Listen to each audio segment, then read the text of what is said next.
much sweating and working out and working on the tunes and fighting with your bandmates over parts and stuff like that. I don't know if those days will ever happen because people don't want to do the work. They just want to get on their phone and give you 15 seconds of something. You're so right. And that's too easy. And you know, it's the same thing with guitar playing now. It's just gymnastics. There's tons of incredible gymnastics going on, but there's no good songs. Yeah, you know what else drives me crazy is, and it probably drives me crazy just because I just don't have this in my DNA to do this, but, you know, you go on, like, YouTube or Instagram or TikTok, and these young artists are sitting down going, hey, I just wrote this song idea this morning. I only have a half of a verse and half of a chorus, and they'll play it for you. Hey, let me know in the comments whether you like this or not. And I'm just like, oh my God, I would never in a million years take a half-baked song idea and perform it for the public. You know, I would wait till I've written the song. Yeah. And what do you think about it? It drives me crazy. Because the song usually isn't done until you've done the master. Yeah. You know, because a lot of times you got it and you honed it, and then you're going to do the master and you see one word on the page. Oh, wait a minute, this third verse, past tense. Let's move that to past tense, and now you got the payoff. You got the payoff at the end. Yeah, you like just stay in a room until the song is done and then release it. But nowadays, I don't even think they're interested in finishing the song because they've got their content. That was the content. Them sitting there singing half of a verse and going, leave a message in the comments. That is the content. They don't even need to finish. They've already got their likes. They've already got their streams. They've already got their dopamine fix. They got their dopamine fix. That's right. It's crazy. And the likes. It's crazy. So I'm just so grateful that I came up when I did, you know, because we got to experience, number one, we got to experience the music industry when you can really make a living in the music industry. And that seems to be getting harder and harder to do. Although, you know, I mean, the whole kind of DIY thing is pretty cool. I love the fact that you know, kids nowadays are just kind of foregoing the record company dream altogether and just doing it themselves. I love that. I think that's cool. You know, make your own merch, you know, build your own content, do that stuff. But I really do feel bad for people that didn't get to experience the music industry during the 80s. You know, it was 70s, 80s. It was just a whole different. I'll be driving my car, and my 4-year-old daughter will be in the back seat, and she'll say, you know, put on Panama or put on something like that, and she'll be back there rocking out. She came in my room the other day singing Panama, you know, and it literally, I was driving, and it's like a little tear was coming down my eye because I'm like, she's never gonna really know what it was like and have that same experience that we had and how great it was at one time. Well, that is why your channel is so awesome, because maybe she will have that experience because the stories that you tell, they're so vivid, they're so clear, and they're so accurate that you know, at least she's got a dad that can tell some amazing stories and relive it from that.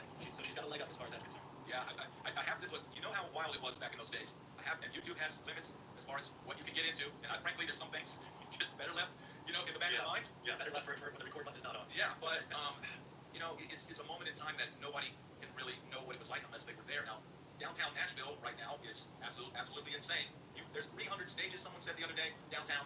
300 stages. Someone said, and so could you figure that each one of those buildings sometimes has 3 or 4 stages? First floor stage, second floor stage, third floor stage. But it's all guys playing cover songs. And there are some young. Here's the thing, man. I talked to a guy, a rocker guy, that's a little bit younger than me, but he's down there playing, and he says there's these 20-year-old kids, 30-year-old kids, and they're down there playing, and they know all the old rock songs, and they're shredders, and they're all this. Like maybe their parents or their grandparents would play that stuff for them, but because there's no LA anymore, they're having to go to Nashville. And when they get to Nashville, they've got to play 5 to 6. This guy plays 7 nights a week on Lower Broadway. He's 50 years old, and it's off season right now, so he's making about $175 a night. $175, and you figure rent now in Nashville, it's going on $2,000, $2,500 a month. This dude is killing himself, you know, to survive. And you know, here's the difference is he's playing on Broadway, so he has to play I Love Rock and Roll, you know, 100 times a week. And that's not a song that you can do. Oh, let's improvise over I Love Rock and Roll. No, he's having to play the stuff the same. Yeah. For me, having that a little bit of jazz background, I would play songs like Superstition or stuff like that, and we would improvise. I would take a solo, but there's no solo on the record, so you know, improvise solo, and you could not get bored of playing the same things. But you know, there's no other place for these kids to go and do anything but go. It's very limited now. Very limited. What's up, James? Hey, what's up, you Cal? My edits. Good. It's my birthday coming up in a few hours here. But Nashville is generally about $300 a man per show. So you play an arena and you get $300. Right. You know, so with the Nashville acts, you're only doing 3 or 4 days a week, right? Where rock acts, you're doing 6 days a week. I mean, do I remember that correctly? That most of the country acts would really limit they go out from a Wednesday to like a Saturday or something. Or how did that work? The one that I played, the last guy I played with, we did, I think it was about 120 dates a year. Okay. A lot. Yeah, but that was I made under $50,000. Yeah. And that's a lot of work, dude. Because you're traveling on a bus with 12 Thank you, Cal. You know, it is. People don't. You did a great job of describing. You look, Cal. Kind of shattering illusion a little bit of it, because it is definitely an illusion, and it is not glamorous being out on the road. And people were, last night I did a live, and people were asking me, well, what about your gear? Do they pay for that? No. I had to pay for my own rig, and I broke it down. Okay, I had a Wagner, I had a Soldano, I had this. That's about $7 or $8 grand in amp heads. The rack cost $1,000. Pedalboard's another $2,000. The wireless, all of that stuff. So you're looking at 15, 20 grand, and that's not even including guitars. Yeah, you're literally saving up your per diems because it's all got to factor in, man. Yeah. It's a tough gig. It is a tough gig. But I mean, it's fun. Yeah. It's fun. no question about it. But it's when people hear of bands, hate each other, or just as soon as they get off the road, they don't speak at all.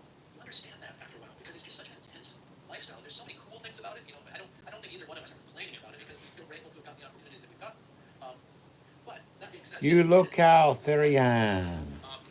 This is something. This brings it around to something I was going to ask you. James Because being a singer, or maintaining your over. voice on the road. I mean, everything is reliant Cool. on you being able to do your job. The guitar player can play with a busted finger. The drummer can tape up his wrist, or they can get another drummer if they have to. Yep. But and a guitar player can be playing his beautiful $20,000 vintage guitar, and as soon as he's done playing, he gets to put it in a case, nice and safe. It goes in the van or on the bus, and it's protected for the rest of the night. The singer has to carry that darn instrument with him everywhere, and it's tough. It's very, very tough being a singer. My first one out was 6 a.m. I was a studio guy, man. I was a producer. I was perfectly happy being in the studio, but I was not ready to go out and tour. And at first, my voice was just not up to the challenge. And it took me quite a while to build up to that. Once I did it, then I had a blast. But it was extremely stressful when my voice was not tour ready. And that took me several months. Fortunately for me, my best friend and one of the background vocalists in 6 a.m. was also my vocal coach. So she toured with me, so I constantly was being monitored. I was constantly being coached. So that helped a lot. And she literally taught me how to be a touring singer. But to your point, it requires a lot of things. And if I were to be any band member again, I would never be a singer again. It was just way too much stress, man. Way too much stress. While everyone else is out enjoying their day and going out to the malls and shopping, you're sitting on the bus, just testing your voice every few minutes, and making sure that it's there and testing your falsetto, and you never feel comfortable. You just never ever feel like you can really just let your hair down and be yourself. You're always protecting that instrument. yeah, the last road gig I did where we were doing 135 gigs, I was also the lead singer singing all the choruses. It was like the artist was like rapping, and I was the guy that sang country choruses. Okay. And I don't have the same. At that time, I didn't have any discipline. So I was drinking, doing whatever, and but I had hacks that I did. I would sleep with a fisherman's friend. Have you ever? Oh yeah, no, absolutely. Yeah. I would sleep with those just jammed in my jaws. To just always just to keep that moisture. keep it moist, because that bunk, that air in that bunk. If I close the bunk, air, I feel like I'm dying. I'm laying in a coffin. Yeah, So I needed the air, but it's hell on your voice. So that would be one of the things that I would do. And I would always. And at first I had to fight to say, we would do these 3-hour sound checks. I go, dude, I cannot sing a 3-hour sound check and do 6 shows in a row. Oh, yeah. That's what Fascinating. Oh, no, they don't. No, they don't.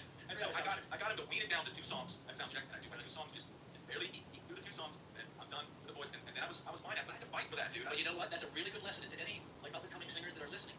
Take control. You know your voice. You know your body. Take control. Like you had to just lay down the law. You had to say, no, you're doing 2 songs, and that's all you're getting from me. I'll put on a hell of a performance tonight. I'm not standing on the stage for 3 hours while you guys speak drum songs. And I keep singing the songs over. So take control of your own situation. I think that's really good advice. Yeah, and I would always, after sound check, I would go to the hotel, and I would sleep, even if it was 15 minutes or 20 minutes, always to get that rest and a shower. If I stayed there, people talking at you, and you have to talk and do all this, it's like you've got to go and recharge. And 20 minutes for me, sometimes is like all I need. That's all you need, and again, it's about taking charge. Another thing that I would say is incredibly important, and I think it's overlooked a lot, is your diet. As a singer, the last thing you want is acid reflux. And when you're eating tour food, you're going to get acid reflux way more than you'd like to. And you have to take control of that. You have to know what your body can handle. You have to know what's going to cause that, and you've got to stay away from the things that are going to cause that, because that can be a killer. Because the other thing is, quite often, if you're a touring artist, you're waking up at 5:30 or 6 to go do radio shows in the morning. You're having to put on a full performance at sometimes 6:37 in the morning. And if you just spent the night battling acid reflux, you're toast. Yeah. We would do those, and I would pass out in my bunk, wearing my gig clothes, and they'd get me out. I'd roll out of the bunk, and the hair would be all over the place. I'd roll in, and just go, Yeah. And then after it was done, back in the bunk, back to sleep. Back in the bunk, yeah. But it's a tough thing, man, for people to do. And being a singer is not something I ever wanted to do. But sometimes you're the singer by default. Yeah, if you're the guy in the band with the best voice, then they go, well, you're gonna sing. Yeah. I want to be Keith Richards. Let me just go be Keith Richards, please. If I could do it all again, I'd be like a killer guitar player, but not a killer guitar player. I would just play guitar and be happy as a lark. Yeah, they seem to have the most fun. I always thought. Yeah, you were lucky there. Hey, I have a question for you. You mentioned in one of your videos some of the jobs that you did back in LA. Dude, you worked at Tools Plus? Yes, did you? So did I. Oh my God. I worked at Tools. I don't think I was there very long, and I sucked at it. But I was selling rubber hose. Yep. And I remember my script. My script started off. I would call somebody, and you're cold calling people that have no interest in buying rubber hose. Yeah. But I think you're calling like gas stations, places that would have rubber hose. And it was a free hose. That was the catch. Okay. And so I remember having to say, my name's James. I'm calling from Tools Plus, and I'm calling because I've got a special on rubber hose. And they inevitably, and actually in the script, they would have the response, which is, I'm not looking to buy rubber hose. And my next line was always, well, I know you don't need rubber hose, because if you did, you would have called me, right? That was the big opening line, and then you'd have to find some way to get them to buy that rubber hose, and that was brutal. I remember. For me, I started realizing that because I grew up in the South, I could do a Southern accent. So I would look at the books from Virginia or Georgia or something like that, and I would go, boom. I go, hey man, this rag off Tools Plus. Man, I got a deal on this rubber hose. I tell you what, I would do the whole thing like man, that. that's awesome. But what would blow it up is they go, hey man, where you from? And I go, Chatsworth. You go, Chatsworth? Where's that? California. Oh my God. And you know, it's funny. I'm sure that you experience the same thing. When you first go into one of these telemarketing companies, there's always the one guy that they use as the example, the guy that drives the Porsche, the guy that sold so many pieces of rubber hose that he's driving a Porsche now, and they would always hold him up as the example. And you look at this guy, and he's about your age, he's like, damn, he's driving a Porsche, man. If I really sell enough rubber hose, I can drive a Porsche too. And it was so enticing. That's how they kind of got you to commit to that. Yeah, that wasn't the worst of those kind of gigs, but for me, once I didn't have the guy, we had a guy that if you got somebody interested, it was a black guy, I remember. I don't know, and he would come over and go, hey, I got one. He'd take over. Right? He'd take over. And go, okay, well, we're gonna ship him out, and give me your address, and and do that. He would close it. Right. But then I made it through that part, and then I made it over where the veterans are. They put me over there, and I was just kind of left to my own device. That's when. So you made it all the way over to those guys. I made it to the other side, and then that's when it was like you don't have that guy to kind of pull in and help you finish the. Oh, you're not a closer anymore. Now you're closing yourself. Now you're just on your own, and and you don't have the guarantee.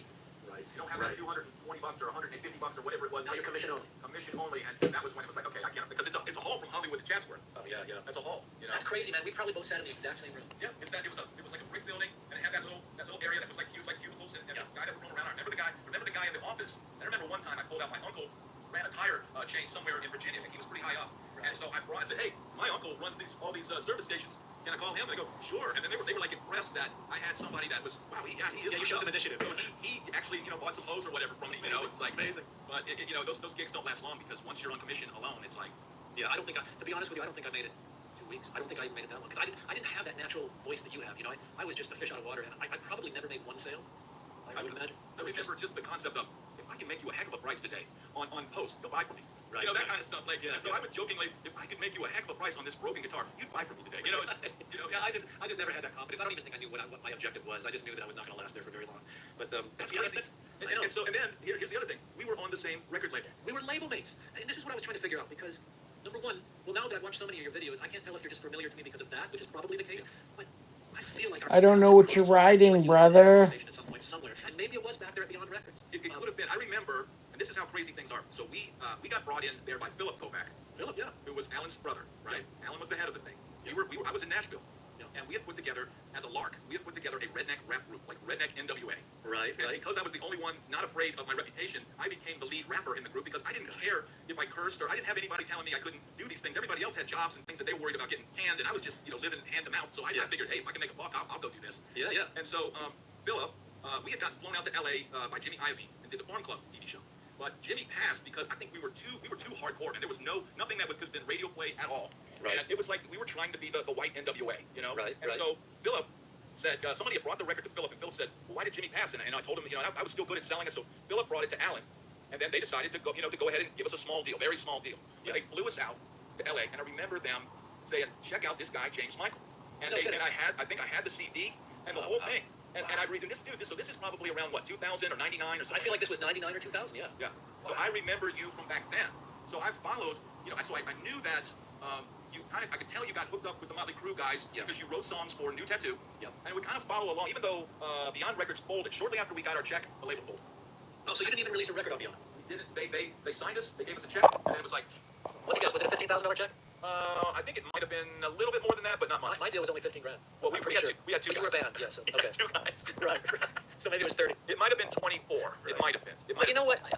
I loved because Beyond Music was kind of built off of, if I remember this correctly, Blondie. He had released that Blondie song, the album No Exit, and that thing just exploded. What was it, Maria or something? Yeah. And that really gave him the credibility to run this, to kind of build this company. And Alan was a really.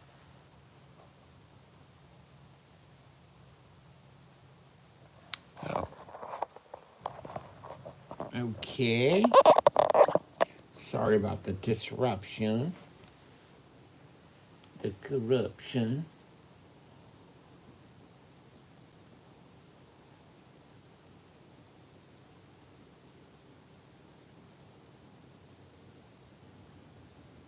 What the fuck is this? Wait. Okay.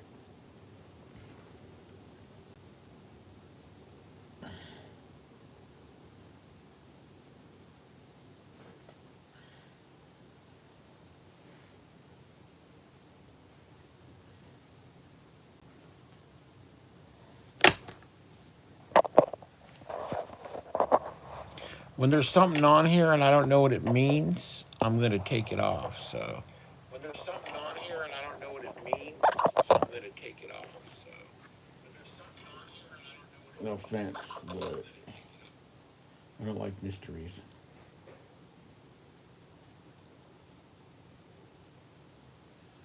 Okay, I'm loving this Bad Brad YouTube channel. It's pretty interesting.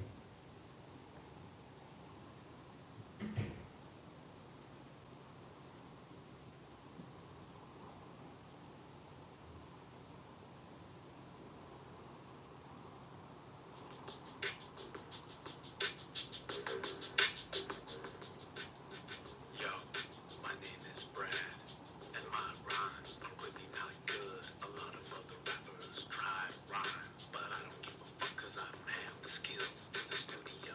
Trying to make that cash. See a rhyme bitch and I smack her in the leg. Cause I'm a pimp and that's what I do. And if you step to me, then I'll kill someone. We chillin' at the hotel. If you don't wanna party, you can go to sleep. But if you're up, then it's going down. Cause we got the worst rhymes in this whole damn area. Smoke fat blunts when I roll in my ride. Yo, you can run, but you can't remain hidden. Two bitches in my car, yeah, you know what's up.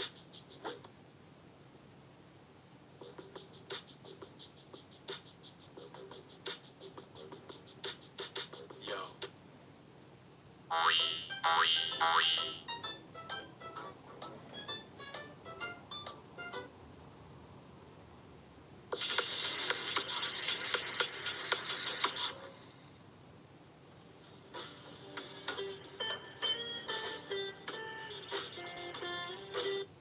In a 2021 interview on Live and Streaming, Chris Poland revealed how much Dave Mustaine paid him during his stint with Megadeth. Chris said that he was only making $200 a week from being in the band. When he'd come home from Megadeth tours, he didn't have any money. Now, before we delve into this great story, please subscribe so that you don't miss any of these cool stories in the future, and leave us a comment. Let us know what you think. One day, Chris was late for a Megadeth meeting. He couldn't get a ride. He didn't have a car. He couldn't get there. And when he eventually got there, Dave was already gone. So Chris called him up on the phone and said, Dave, I couldn't get a ride. I'm here now. And Mustaine just said, well, I don't care. You're not getting paid. And then Chris said, you know what, man? Why don't you fire me? Oh, wait, I know why you won't fire me. Because I don't think there's anybody that would put up with how you treat people. So they had a big blowout. And 2 days later, Chris got a letter at his girlfriend's house saying, your services are no longer needed and have a good life. So that's how Chris Poland was fired from Megadeth. After Megadeth, Chris joined the Circle Jerks for a year in 1989. That was a Los Angeles hardcore punk band which dissolved in 1990. Chris did a couple of tours playing bass in the band. They also did an acoustic live performance, and while he was playing with the band, he was writing songs for his first solo album, Return to Metalopolis, in the back of the van. Chris said, any time I could grab a guitar, I would write stuff. That was a lot of fun, though. I made a lot of money with Circle Jerks. I would come home with $7,000 to $8,000 in my pocket for 5 weeks. Those guys were touring animals. They had it down to a science. And instead of sending their money home while they were on the road, they would buy vintage guitars and just put them back in the trailer. They would buy those guitars for like $4,000 and then sell them in Los Angeles for $7,000. They were just money makers.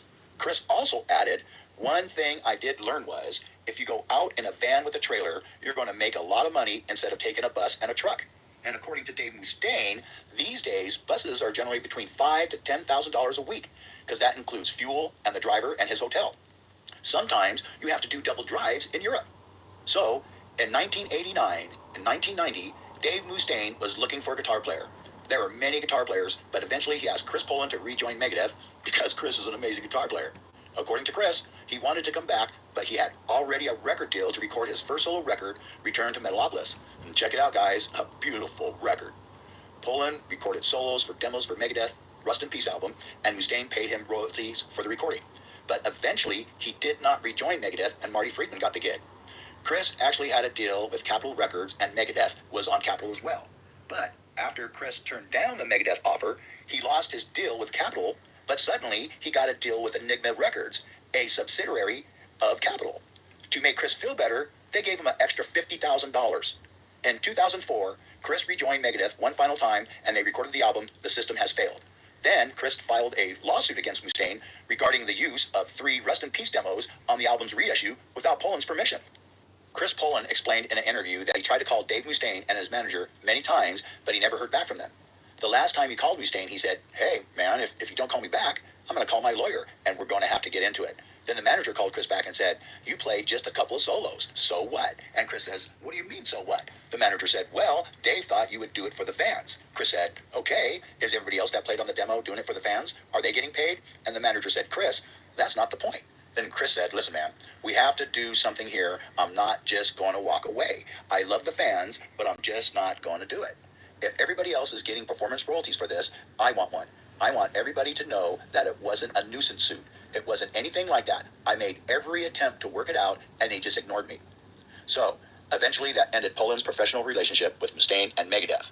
Dave Mustaine commented on X, "Chris sued me for $9,500 because I put the demos I paid for on the Rust in Peace reissue.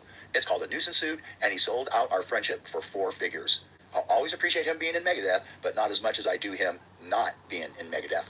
But what about Dave Ellefson, Marty Friedman, and Nick Menza? How much were they getting paid? Well, Dave Ellefson went from being part owner in the band to a salaried employee. Ellefson was in Megadeth from the band's inception in 1983 to 2002 when Dave Mustaine disbanded Megadeth because he suffered severe nerve damage that left him unable to play. After Mustaine reformed Megadeth with an all-new lineup without Ellefson in 2004, Ellefson sued his former partner for $18.5 million, alleging that Mustaine still owed him substantial merchandise and publishing royalties. In January 2005, Ellefson lost his lawsuit, and 5 years later, he rejoined Megadeth, but as a salaried employee. He later claimed that he preferred that to being involved in the day-to-day operations.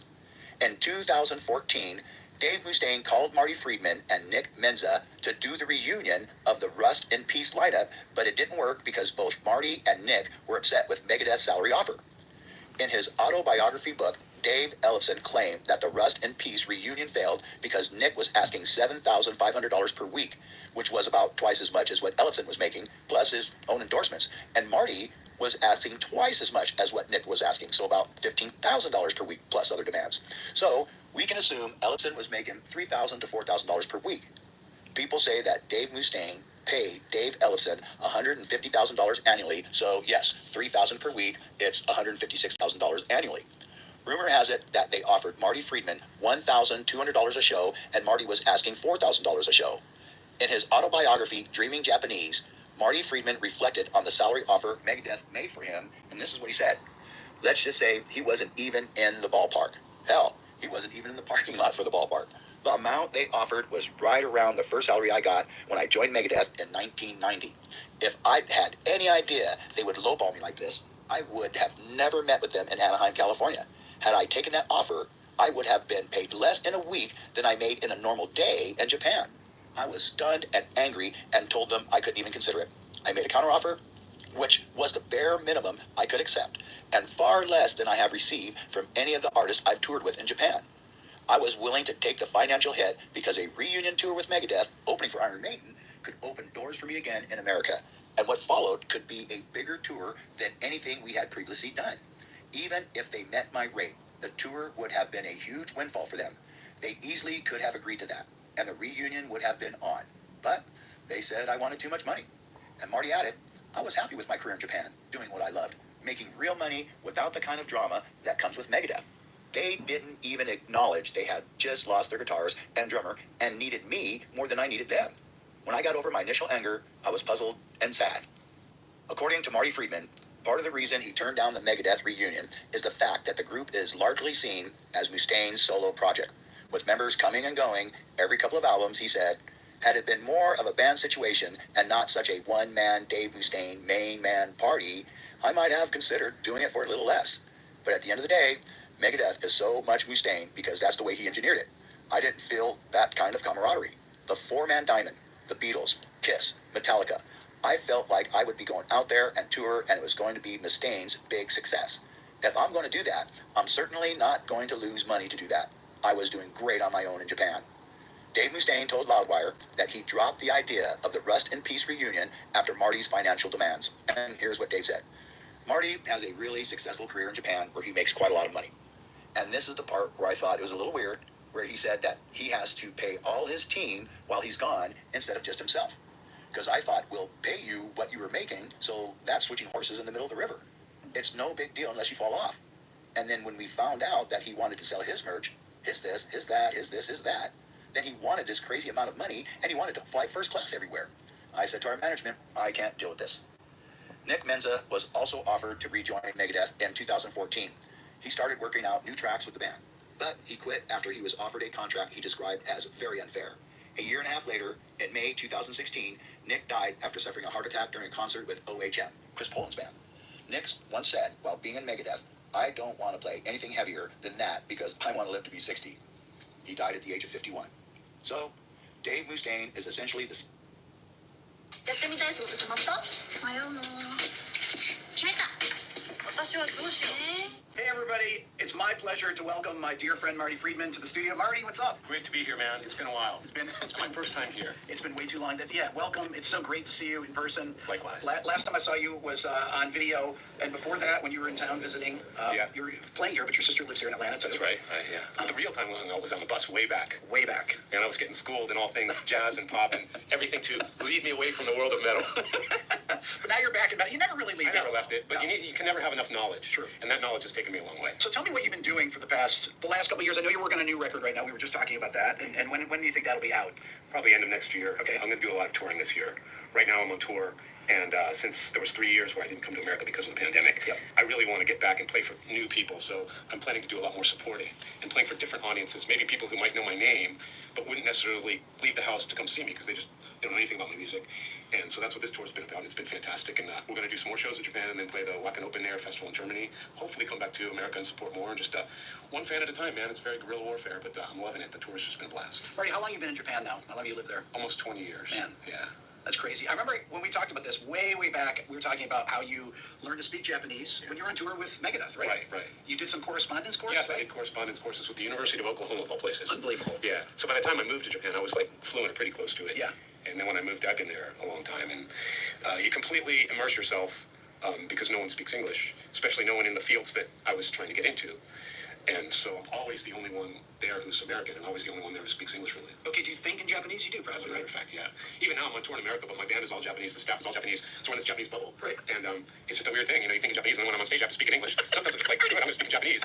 Only the band members know what I'm talking about. But you'd be surprised, some people in the audience come because they're interested in Japan or they've been following my Japanese stuff. And so there's some people who get it, and they seem to really get a kick out of it when I break out of character, so to speak. I love watching videos of you speaking Japanese on YouTube because I watch it and I think to myself, that's amazing. It's hard to learn languages as an adult, too. Well, I like anything. It's really a necessity. If you want to play music, it's necessary to learn how to do the music. And to do what I wanted to do in Japan, language was absolutely necessary. So you just do it because it's necessary. Same thing, I'm repeating myself. But the only knowledge that sticks to you is what is necessary. That's right. An expert on racing cars could tell me all the details of it, and it would be gone as soon as I went in here. Yeah. See, I'm speaking Japanese already almost. But if it has something to do with what you're working on, or, future project, it's going to stick to you. And if you mess it up in front of somebody, it's really going to stick to you the next time. So I have read comments on my channel constantly of people talking about the Japanese music scene. Rick, why don't you profile these bands constantly? Really? Oh my God, yes. A lot of rock bands from Japan, and that's really big here with people.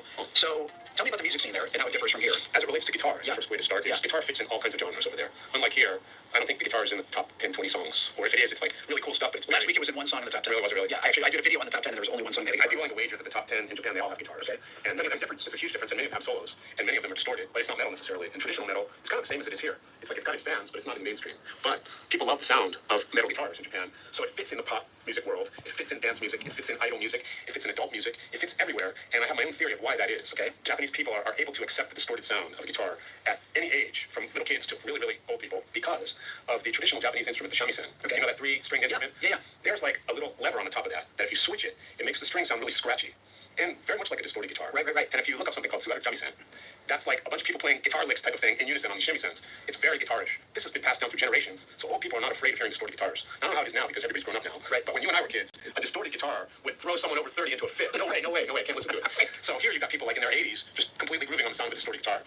And I will say that it's probably because of traditional Japanese music and the shamisen. When I tell people you and I used to hang out together all the time, Marty, and people ask me about things about your playing, and they ask me about your right hand, and I said, I never talked to Marty about his right hand. They say Marty's picking hand is the way he holds his pick and everything. I said, I never talked to Marty about that. The true answer is it doesn't matter. Doesn't matter. The only thing that matters is no choice in interpretation and what happened before and after and what's going on under and over. That's all that matters. How it gets out there, however you get it out there, is anybody's business. But I've made my living from people asking me how my right hand works. And I honestly don't know because it's been that way forever. But what I can say is I don't like the sound of muted notes. Yep. So if you have your right hand like say I do, it's all clear. Yeah. It's not. It's different. You know,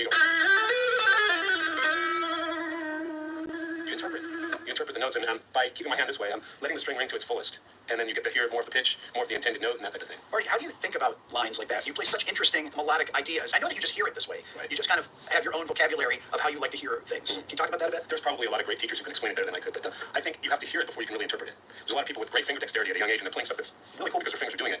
But unless you hear it, you can't play it with full intent and full conviction and with reason. In the end of the day, either way is cool. You don't have to know what the hell you're doing, as long as it comes out. You asked me about my thing, I have to hear it first. And even if I'm playing something and it doesn't come out how I'm hearing it, I might hear something new along the way and decide to change gears. So, like, for example, if I just randomly are playing, I might do something like that, but I was thinking I would be playing over B flat chord there. But really, by itself, it doesn't mean anything because there's nothing before it, nothing after it. Right. It's kind of, does that make sense? I'm not a teacher. That's the thing. Some people are great at teaching. Like my good friend Tomo, I'm sure you know him. Yeah, Tomo, yes. Yeah, he came to my show in Boston. We had like a jamaroo on the bus. We were sitting there after the show for like 2 hours, and it was just wonderful because we play so differently. But he's a guy who can explain why. But I hear these things over the chords, and I can explain it in my own way, but he can explain it in a more proper teacher way. Does that make sense? Yeah. Because he's got that special talent, that ability to teach, where most guitar players teach out of necessity to eat. But he truly loves teaching and truly has a knack for having the people who are learning something get something out of it. You know what I'm saying? So like even when we just sat down together, I learned a bunch of stuff from him. And I'm like, this is great. He showed me something. I learned it. That's very inspiring. With my thing, I hear it and I try to play it, or I hear what it should be and I try to play it. Like if you're playing a 2-chord thing, I'm already thinking of themes. I'm thinking of a beginning, a middle, and an ending. Does that make sense? Yeah, I've been looking for some tapes of you and I because we used to record things for each other. Really? Yes, but I know I have a cassette somewhere. I've been going through my old cassettes to try and find something. But I was thinking back to one time when we were on tour together, and I said, Marty, let's go to this guitar center. And we were in Charlotte, I think. And So don't remember. Oh my God! And I said, people will freak out when you walk in. And so we walked in, and you picked up a guitar and started playing and everything, and people were like, oh my God, that's Marty Friedman. And people freaked out. And I was just, I'm surprised I agreed to go in there. I loved it. They lost their minds. You know, I was like, in Japanese, they say when someone follows someone around, it's like following a goldfish turd. You know, I was like a little goldfish turd following you around because I just wanted to get all this information that you had. I mean, you gotta understand, I don't know if you're watching out this. I was on tour, and Rick was in a band that was like supporting. He was a supporting band. Normally, you know, I was nowhere near the supporting bands, but every day people would come up to me and say, there's this dude walking around with an acoustic guitar, and he's like some kind of jazz professor. And I'm looking up at, there's no jazz professors here, it's like a bunch of alternative band guys here. And then finally I run into this guy, and he's playing this acoustic guitar, just the sickest stuff ever, and I'm like, okay, I don't care. I just want to learn from this guy. So like I kind of hung around you like a piece of shit, following a goldfish. And he taught me so much stuff, just basic things that you don't learn in any kind of experience of rock and metal. And I had some pop experience doing sessions and stuff, but he just showed me really basic things that really have gone a long way. How much different is the popular music in Japan from a harmonic standpoint, the chord progressions and stuff? Because the stuff that I've listened to is way more sophisticated. Yeah, so talk about that. All right. And why? Both. Like, All right. How is it different and why is it different? It's a great question, and I'm going to give you the very generalized version answer of it. You look at American, very generalized, of course, there's a million exceptions, but most of the songs that I hear in America are based on maybe 4 chords, and they kind of... Yeah, nice tuning. But anyway, they're based on those kind of 4 chords in some fashion, whatever the rhythm is. Right. There's the 1, there's 1, the 4, 5, 5, and 6. and in different orders, then you go back. That seems to be the extent of the chord progressions. Yeah. Which is nice because anyone can sing over it and anyone can, it'd be easy to make a melody over it and a hook. So that's one thing. I'm not saying one thing is better than the other. It's a matter of taste. There's no good, there's no bad. In Japan, there's a lot more chords to go from, let's take a chorus. Verses can be even longer and bridges, but a chorus might have 16 chords in it. Okay. They're all basic chords, but they're kind of like the chords that you showed me. I don't know if this is probably 100 songs over there, but you take a basic kind of chord progression, a cliche chord progression that would fit nicely in a Japanese song, and you might have something like...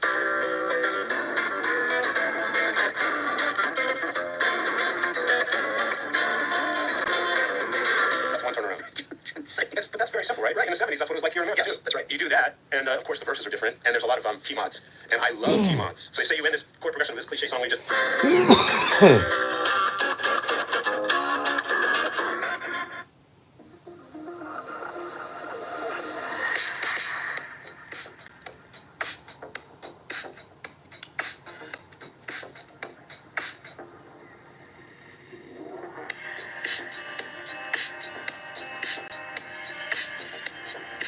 Oh my God.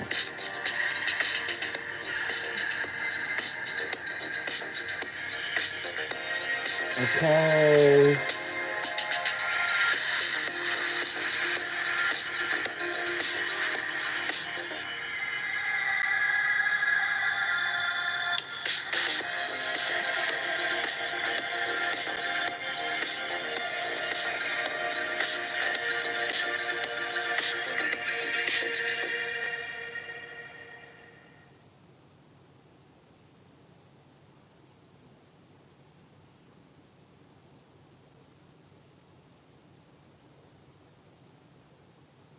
Hey, everybody. It's groupings, because often I'll do these groupings on the fly, absolutely new ones that I've never done before. Yeah. Because I'm bolstered by absolutely the coolest arrangements in the world. Not that I'm trying to do anything as ambitious as that.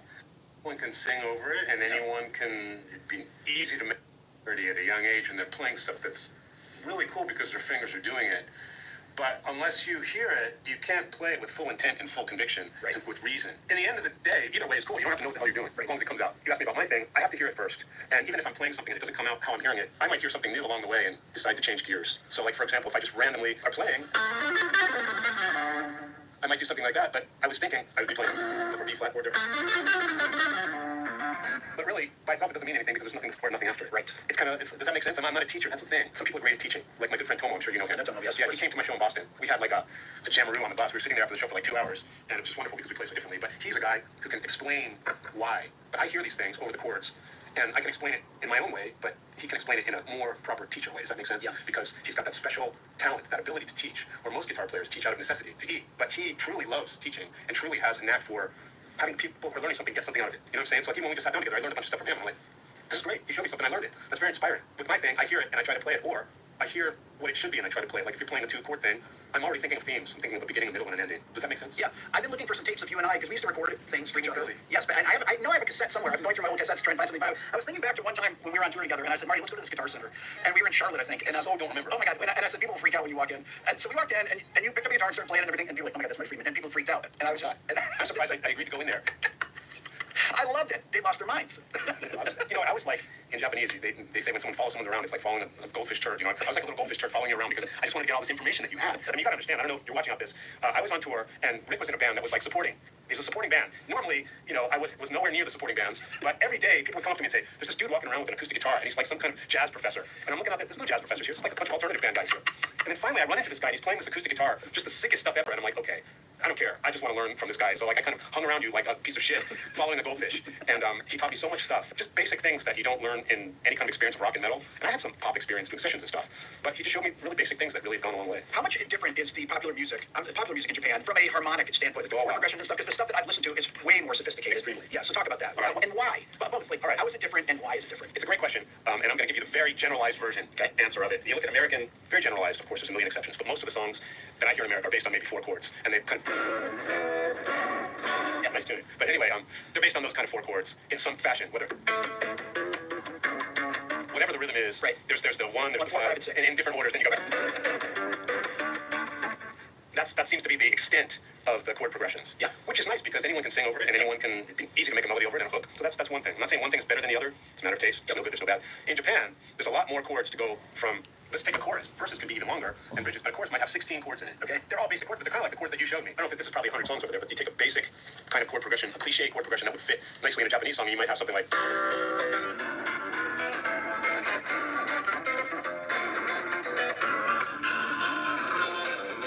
That's one turnaround.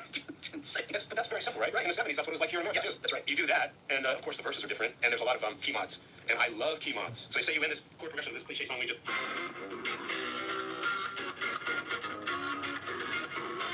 For the last chorus, it's got that little lift up to it. Yeah. So when you talk about compositions, as a guitar soloist, I like to have that key mod happen right around when the solo starts. Right. Because then you get the bonus of the band giving you a mod, and you come in, oh, this guitar player's great. If you come in just when everything's in the same key as the previous chorus or whatever you're coming out of, yeah, like cool. But like if you come in when you get the lift and you do something clever at the beginning of the solo, you know, Bob's your uncle at that point. So it's really in Japanese music. There's so many more possibilities because they're allowing for more chords to happen. Does that make sense? Yeah, and why though? Why do you think that they're open to that? Great question. I think Because it was this case, when we hung out back in 20 some odd years ago, and you played me Japanese pop music. Oh yeah, I remember what I played. Tons of progressions, major 7 chords, all different types of chords. Right. What I played for you was a little bit more advanced even than this. Yeah. These are very basic chords. But the funny thing is, like when you have young kids playing in rock bands, in America, we got that kind of thing. We know those things. Yeah. But even in the very basic, they got kids playing this chord, right? And they got these chords. They're your basic chords. Sure. You got your those kind of things.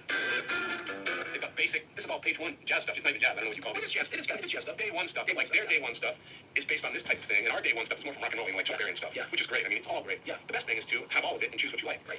But you asked why. The only thing I can think of is they seem to want more data, more going on. Some of the stuff that's pop music right now, what I gave was this really stupid basic example. It gets crazy and out there. Really inventive chord progressions and quite difficult to understand, but they sound cool and they sound new and fresh. And when you have these busy chord progressions, it allows for more intricate and standing out kind of melodies. Right. It allows for different key modulations and more inventive things. So it kind of encourages more inventive key modulations because everybody's heard everything before. I think maybe the Japanese audience for basic pop music would be bored with the same Let It Be chord progression over and over again. And not a lot of that happens. And I think, at least in the cities, like I live in Tokyo, but in the big cities, there's just a lot of action and information coming at you at all angles, and you're just used to that. And in the music, it's similar to that because it mirrors the society, you know what I mean? It's not chill kind of thing. But really, there's a lot going on, and for those who like a lot going on, it's good, but it might be too busy for some people. But if you look at some idols like Gempagumi Inc. or something like that, there's just so much going on to analyze. It would take you 2 videos to just figure out one of their singles. But it'd be worthwhile to do because there's something very exciting about a lot of great information put together. I mean, if you look at classical music, sometimes it's just absolutely insane, right? Concepts that are going on, going by so fast. But for the listener, it's pure happiness. So if you can get your happiness out of a very well orchestrated piece of music with a lot of information in it, there might be something of interest in Japanese music to you. Marty, what are you practicing now? When you're writing, tell me what you do typically. Do you do much practicing? If you're going to sit down to play the guitar, are you going to write a song? Or do you have like a purposeful practice, or is there something you warm up with? Or do you really only sit down and work on writing things? Yeah, I pretty much only sit down with a purpose. Yeah. A purpose to play. So like right now I'm on tour, so I was just joking with my other guitar player. It's like we're on tour, but we're playing less guitar than we ever do normally. Right. You know what I mean? So we play every night, and for that time I'm playing guitar. The rest of the day you don't see a guitar. Right. And so it's kind of weird because you get good at what you're doing, and then you kind of like other things kind of. You don't get rusty, but like you're not at the peak. Say, for example, if you're recording an album, yeah, and you're trying a million different solos and you're working on parts, that's when you're really in the game on your guitar. Right. When you're on tour, you're nailing the show. I mean, the show could not be better. But like sometimes the ideas are not necessarily as rad as when you're like really in solo critical zone. So there's always a purpose. When you're sitting down and working on something for a solo record, are you putting stuff down, recording it? Are you putting stuff on your phone? Just ideas? How do you usually work on everything? I make millions of demos. First idea on the phone, I'll maybe sing it on there. If there's a guitar, I'll play it. Yep. And then I'll review them later.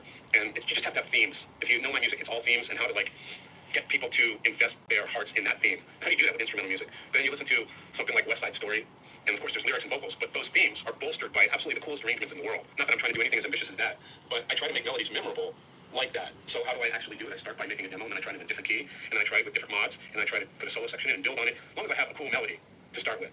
So like, for example, I've got this song, I'll start with a theme, and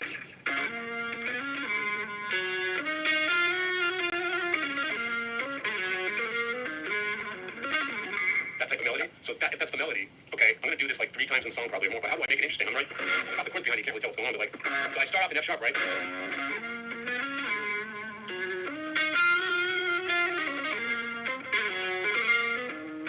I'll do the same thing again.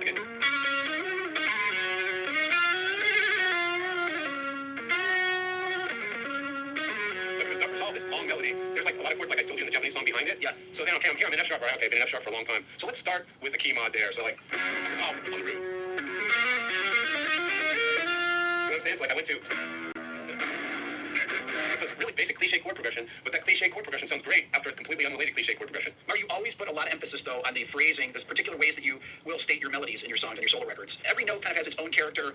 Every note's played dynamically different, and every time you come around the melody, you play it a little differently. Talk about that, about the dynamics, about playing certain notes louder than others, and why that's so important. You hit on a concept that's very dear to me, and it's something that I'm going to explain very simply now, but in the future I'm going to do an entire series explaining this, having nothing to do with technique, well, something to do with technique, but how to make a melody sound like it's an artist.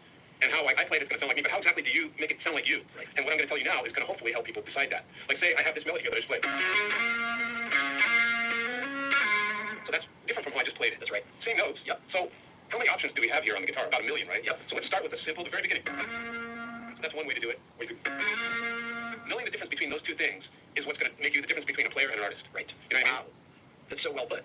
It's so important. It's so incredibly important because what happens, and all of us are guilty when we're kids. We want to learn what our favorite guys are playing, and we want to play exactly like that. Right. Right. But what do you gain from that other than like the fun of being able to play like your favorite hero, which is cool. But that's like a hobbyist's goal. If you're in the world of making music and you want to be an artist, and you want people to hear you play and know your name from like B.B. King, he plays one note, you know it's him, right? Right. Brian May. I've been fortunate people said that about my playing at times. Absolutely. So how exactly do you do that? You have to know the difference between.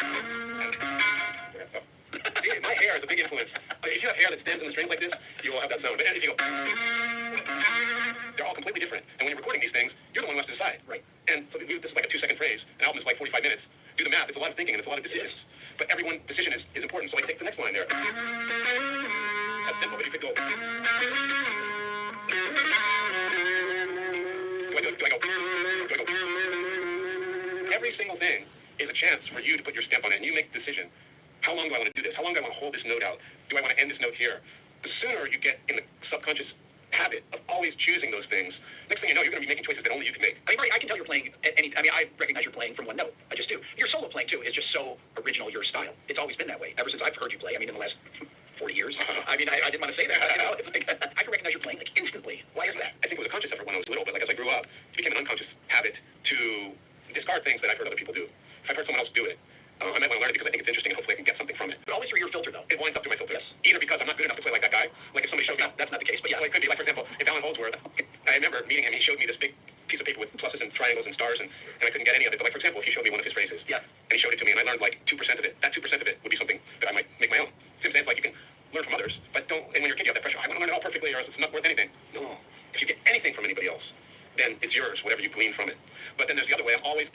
trying to think of things that I haven't heard other people play in different ways, because we're all doing the same thing, playing guitar and rocking out and all that stuff. So what can we do that's different? So everybody has to, but everybody winds up having to play blues. So why not think of some interesting ways to play these blues licks, right? So if you're like, everybody does that, right?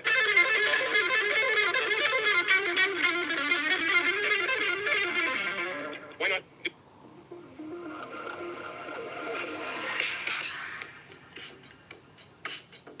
do it like that instead, even though this was nothing to write home about? But what I'm saying is, why not do it like that instead, even though this was nothing to write home about? But what I'm saying is, you do